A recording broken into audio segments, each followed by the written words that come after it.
Guys, we're talking about segment and angle bisectors. Bisect. Guys, hold up 2 fingers and wiggle them. Bunny ears. Bi means 2. Sect means cut. So you're cutting something into 2 pieces. That's literally what bisect means. It always makes me think of that. You guys play that, what is it, Wii Resort? The one where you slide stuff and you have to like flip it the right way. I always think of that for bisect. It's not always cutting in half, but you're literally cutting stuff in 2 equal pieces. Can be a piece of a line you're cutting in half or an actual angle you're cutting in half. Okay, here. Okay, the first 5 vocab. Again, be nice to yourself, right? We are nice to ourselves on our notes. So midpoint, hopefully that makes sense to you. It's the middle of something. We've talked about midpoint, okay? Divides, bisects, cut something in 2 equal pieces. Let's draw a picture of this. So let's get a line segment going. Let's call it AB. I'm just going to eyeball this, but we can use rulers later to figure it out. C could be the midpoint. As long as C is right smack in the middle of that segment, it is the midpoint. Okay, let me teach you some notation real quick. Notation on this, if C really is the midpoint, you would see little markings right here. Those markings mean that AC is congruent to CB. Those pieces are the same. If the whole thing was 6, then one piece would be 3 and the other piece would be 3. All right, bisect, we already talked about this. If it was my notes, I would just put cut in half. Bisect literally cut something in half. Now a segment bisector is draw an arrow to this. The focus is on a segment being cut in half. Okay, so right up here in our picture, midpoint, see, that could be cutting in half, but this is more focused on what if you had like a line coming through C like this. This line usually is called cursive, like an L. So line L would be a segment bisector. It's cutting it in half.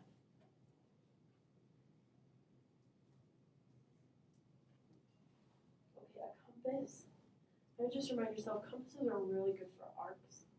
But raise a hand, how many of you have used the pointy compasses where you like stab the paper and circle it? Have you used those ones? Have any of you used the orange ones, like the safety ones? Yeah, we'll use those ones in this class, okay? All right, and then last one, straight edge. I don't know why we don't just call it this. Straight edge is just a ruler, guys. So if you see straight edge, crying out loud, it's just a ruler.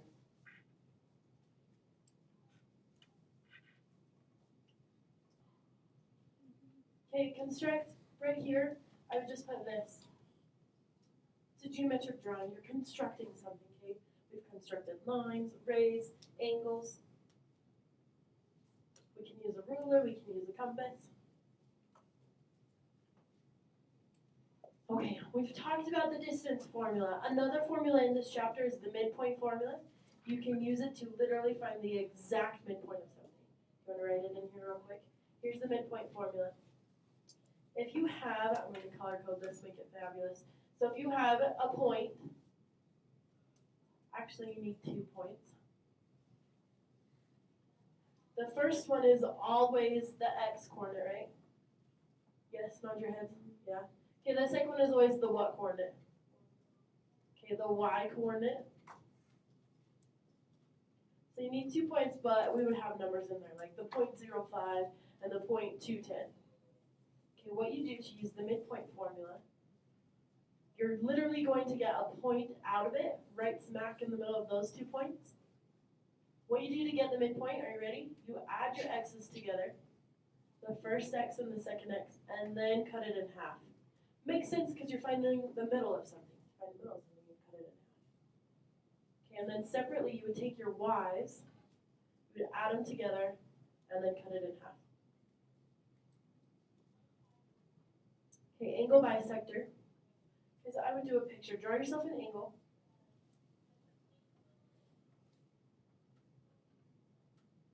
Angle bisector goes right through the middle of that one. I always just eyeball them. So do your best. Draw a ray right through the middle. Not too bad. That white version on the board would be an angle bisector if we knew for sure that it cut this into two equal pieces. So if this was like 15 degrees, what would this top angle have to be? Literally, good job. 15 degrees, it'd have to be the same. Okay, you ready for some notation on that? It would have a little arc here and a little arc there. It's usually closer to the vertex, saying this part of the angle is equal to this part of the angle. So if you see those little arcs, it means they're the same.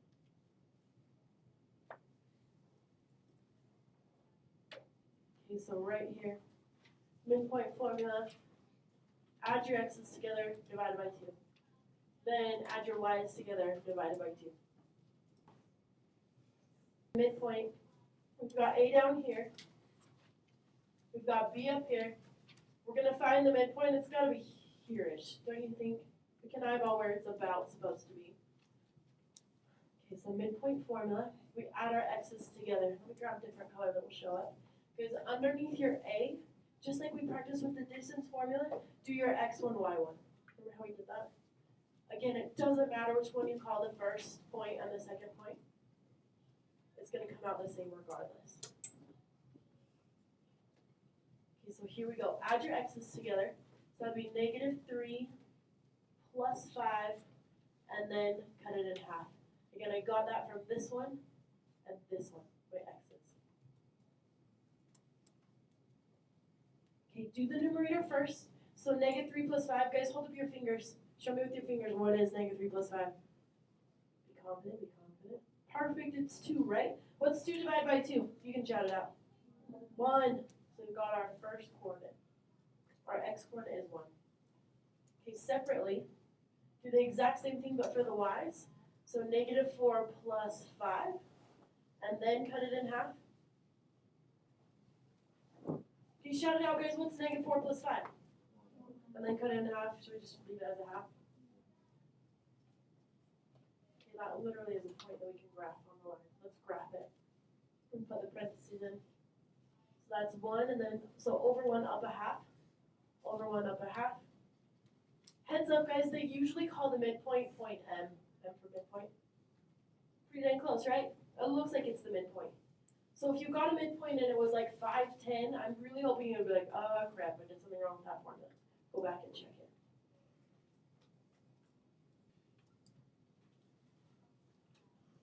Okay, right here, they called it M. M is that midpoint, 1, 4. And then the other endpoint is -3, 2. Here we go. So with the endpoint, let's call that one x1, y1. And then we don't know x2, y2. Question mark, that's what we're looking for. We can still use the midpoint formula. Okay, above the M, I'm just going to call that x and y. Don't want to put the 2's, I don't want to confuse you. Okay, deep breath, you watching? Okay, eyes up here, watch this. Watch where I get all the points from. So this we know is an endpoint, that -3, 2. So I'm going to put it in the formula. -3 plus, we don't know the other endpoint. So I'm going to put an x because it's the x coordinate. And then we cut it in half, and it's going to equal the midpoint. But we know the midpoint. The midpoint for the x's is 1. Nod your heads. Did you see where I got that -3 from? Yeah? Did you see where I got that 1 from? Okay, now it's just your algebra skills and you go backwards from it. So right here, you've got to divide by 2. Can you shout it out? How do you get rid of divide by 2? There you go. So times both sides by 2. So then we've got -3 plus x equals 2. How do you get rid of this -3, guys? Add 3 to both sides. So our x coordinate for that other endpoint is 5. Oh my gosh, now we have to do the same thing for the y coordinates though. Let me pause it, make sure you get this. Okay, so with the y's, we've got 2 is definitely an endpoint, so start with that. 2 plus something we don't know, I'm going to call it y, for our y coordinate. Once we cut that in half, we know that it equals the midpoint. The midpoint for the y is 4, y coordinate. Okay, anybody lost on this top 2? Did I lose you where I got that? How about the 4? You okay? Alright, now just go backwards. You rocked when we reviewed solving an equation. So get rid of that divided by 2 times both sides by 2. So it'll be 2 plus something equals 8. Subtract that 2, or just do it in your head. Guys, what's the y coordinate? Done. So final answer, do I have room somewhere? I'm going to write it up here in green. So the other endpoint would have been 5, 6. Deep breath. Okay, let me see how you're feeling about this one. Okay, use the midpoint formula. This one is just straight up, find the midpoint. Try this one on your own.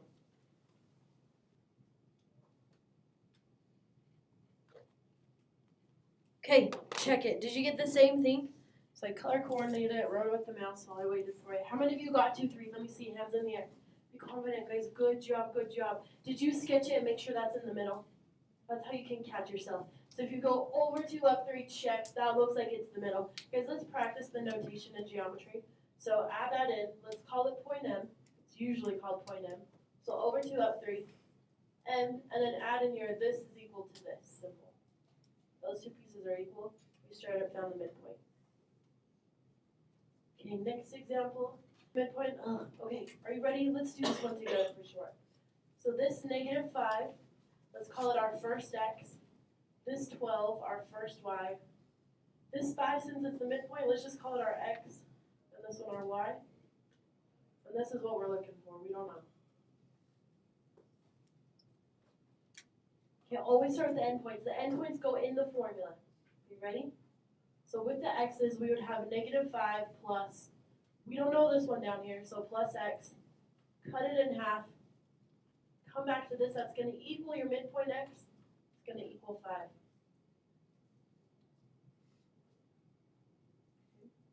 Times both sides by 2. We'll have -5 plus x equals 10. Add in the 5, add in the 5 on both sides. We have x equals 15. And then I always stop and check and I think, all right, over 15 on x-axis, probably. That looks about right. It's over pretty far. Okay, our y. Should our y come out positive or negative, just looking at our graph? Should be negative, right? Because it's got to drop below. Okay, I'm going to write over here. So same process with the y's. We'll have 12 plus an unknown, a y. Cut it in half. Come back to your midpoint. It'll equal the midpoint, which is a 3. So times both sides by 2. We'll get 12 plus y equals 6.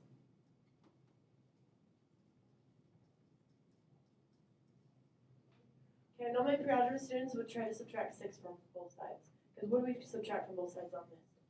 Subtract the 12 from both sides, we'll get -6, right?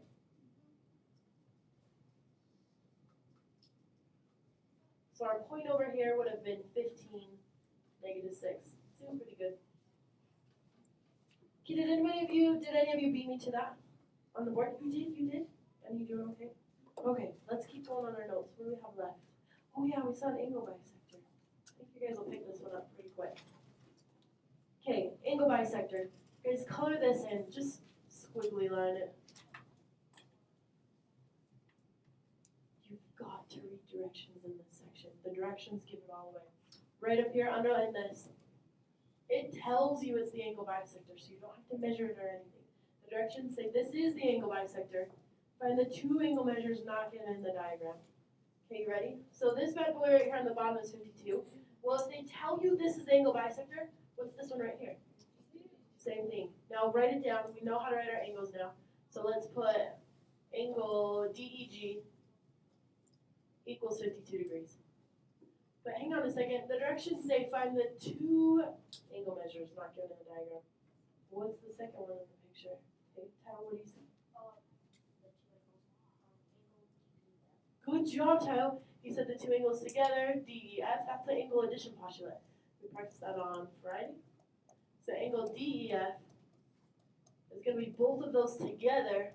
So guys, shout it out. What's 52 and 52? There you go. Done. Okay, number 4. Shake your fist at number 4. I find that one tricky just because of the notation. It's so hard to tell on some of these. Because this whole thing might be 64. Because don't you think it looks like that notation is connected?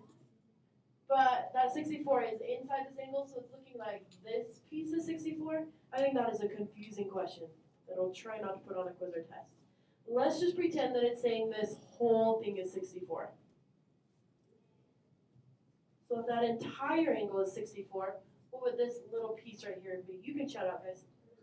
There you go, you cut it in half. So that would be 32, and this would be 32. So if it was my notes or my assignment, I would put angle DEG equals angle GEF equals 32 degrees. Those two angles equal 32 degrees. Yeah, what if you have algebra in here? You will be fine. Just think of how you would have set it up regularly. Okay, again, read your directions. So it says this is a bisector. Okay, if that's a bisector, and for pretend, if this was like, I don't know, what does that look like? If this was 50 degrees, what would this one be? Okay, but we just made that up, right? We don't know that it's 50. But we know, does anybody follow me? Setup you can do? Use your algebra skills. What setup can we do to solve for that x? Like, we know that's the bisector. Ali, what are you thinking? Maybe do like 2x plus 7 equals 4x minus. Perfect. Guys, they're equal to each other. That's what bisector means. It's cut into two equal pieces, equal, equal. So set them equal to each other. Thank you, Ali. And then again, you guys rocked these type of questions when I gave them to you the first week. So go for it, solve it. I'll solve it on the board if you're lost. Okay, pause it, give you some time. Raise your hand if you got the same thing for X. Okay, guys, point to the directions in your notebooks. Hint, hint, hint for tomorrow. Make sure you're reading these directions. Because it says solve for X, but then up here it says find those two angle measures too. So go back and plug in your X. So right up here, we can do 2 times 24 plus 7. Guys, what's 2 times 24? You can shout it out. 48. 48 plus 7? 55. Guys, be nice to yourself. If this is 55 degrees, what's this one? There you go. They have to be the same, so be nice to yourself. Ellie, question. Why do the little curved things in the front of the angle not line up? Okay, on this one, Ellie's question was, why do these little curvies right here, Ellie? This and this. Why do they not line up? Because that's saying this little piece is equal to this little piece. I like when they don't line up because it's obvious that they're talking about this angle and this angle separately. Where I don't love this because it doesn't line up, but I think the placement of 64 is tricky. That, when they are lined up, it's saying the whole angle is 64. When they're not lined up, they're talking about separate pieces. That's a great question. Okay, all right. Next problem. I will pass out your materials. Try these on your own. Okay, so this one setup would be 3x equals x plus 20. Subtract x. Do you get x equals 10? Yes. Nice. Okay, this one you would set it up as 6x plus 15 equals 10x minus 25. How do I know I set it up that way? It's all in the directions. Because this is angle bisector. All right, subtract 6x, that'd be 4x equals 4. Hey, is this one also 10? Well, that was convenient. Okay, green worksheets. I want to do one of each together as far as constructing the bisectors. So every partnership should have one compass, one ruler. Let me find a blank page. Oh, okay. Your picture is bigger, so here we go. Your ruler while your neighbor watches. Line up your ruler, start with 0. Okay, measure AB from A to B and then write it out. Right next to it, just say AB equals this. So Andy's group said 6 centimeters. So Andy's group, what's half of 6? 3. So they would take their ruler and they would measure till it's 3 and make a mark. And then maybe call it C. You're constructing the midpoint. Okay, make a mark. Don't forget to put your symbols on there. Now AC is congruent to CB. However, it says don't just mark the midpoint, it says make the segment bisector. Okay, are you ready? Guys, take your rulers and turn them vertically. Hold them up, hold them vertically. Do you know what vertically means? Yes, James, yes. Can I borrow yours? Hold it like this. This is like the greatest trick ever with rulers. So you take this ruler and you line it up with the bottom like that. There you go, there's segment bisector. When you line up, it's perpendicular. So line up this bottom piece with the bottom of your segment, and then make a line. Okay, mine, I gotta eyeball it. So turn your ruler sideways, line it up, and then construct it. Check. Here's a segment bisector. Knock out 1, 2, 3, and 11, 12, 13 first.